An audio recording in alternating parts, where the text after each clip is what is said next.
رب العالمین سے دعا کرتے ہیں رب العالمین ہم نیک اعمال کرنے کی توفیق عطا فرما۔ حضرت ابو ذر رضی اللہ تعالیٰ موت کا وقت آیا اور مرنے سے پہلے اپنے لیے کسی طریقے سے شکوہ لوگوں سے کیا، رونے لگے، آنکھوں میں آنسو آ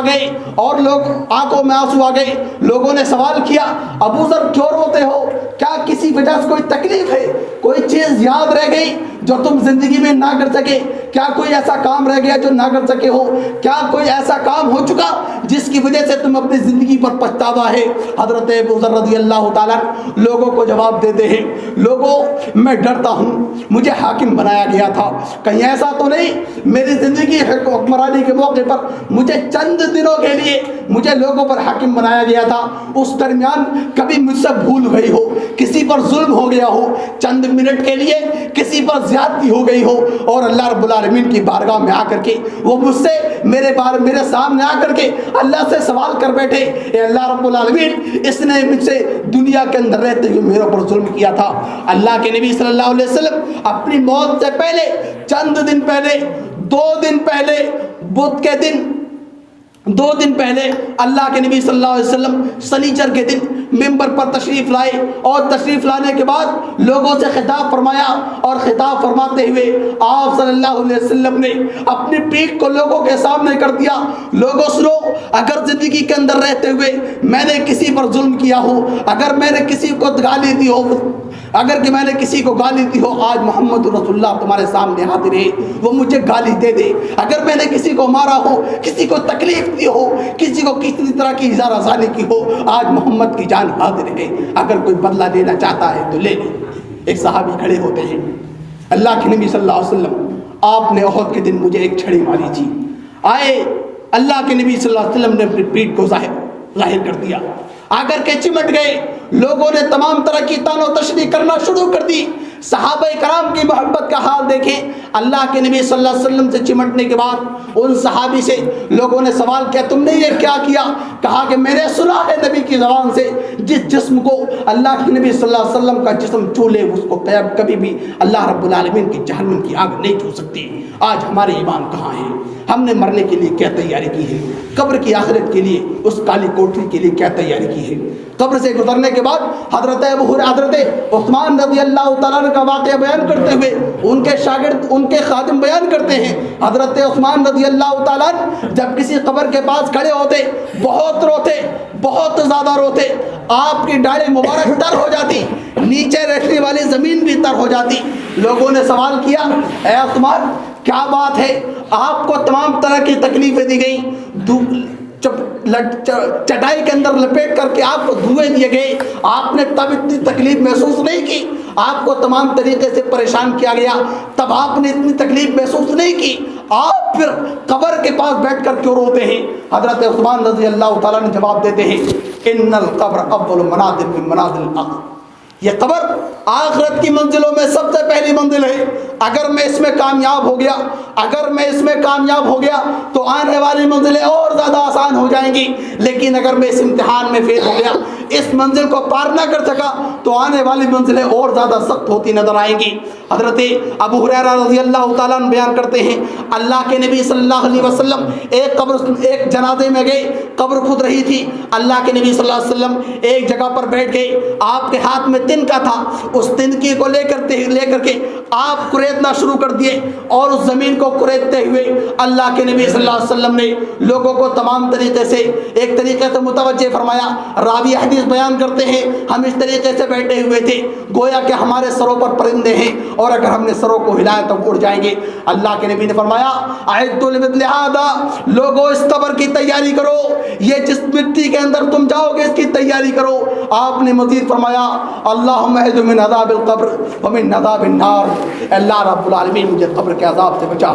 آخرت کے عذاب سے بچا، جہنم کے عذاب سے بچا۔ یہ تمام تعلیمات اللہ رب العالمین اور اللہ کے نبی صلی اللہ علیہ وسلم نے ہمیں تمام تدابیر قبر سے بچنے کے لیے، قبر کے عذاب سے بچنے کے لیے، آخرت میں تمام طریقے سے فلاح و کامیابی کے لیے، فلاح و بہبود کے لیے بتائے ہیں۔ اس لیے ضرورت ہے اس بات کی کہ ہم اپنی زندگی کو سنواریں، اپنی زندگی کے مقصد کو سمجھیں۔ ہر طریقے سے اگر ہم نے کسی پر ظلم کیا ہے، کسی کو گالی دی ہے، کسی کے مال کو ہڑپ کیا ہے، کسی کو ناجائز ستایا ہے، کسی کو گالی دی ہے، کسی پڑوسی کے ساتھ میں بدسلوکی کی ہے، تو ہمیں زندگی کے اندر یہ ہمارا فریضہ ہے ہم اس سے معافی مانگیں۔ اگر کسی کا قرض ہے تو اس کے قرض کو ادا کریں۔ رب العالمین ہمیں اس کی توفیق عطا فرمائے تاکہ مرنے کے بعد پھر رب العالمین ہمارے راستے کو آسان فرمائے۔ اللہ رب العالمین سے دعا ہے، اللہ رب العالمین جب ہمارا خاتمہ ہو ایمان پر، جب ہماری موت ہو ایمان پر، اسلام پر، جب ہم مریں ہمارا آخری کلمہ لا الہ الا اللہ محمد رسول اللہ زبان پر ہونا چاہیے تاکہ ہمارا خاتمہ بھی خیر ہو۔ آمین، تقبل یا رب العالمین۔ السلام علیکم۔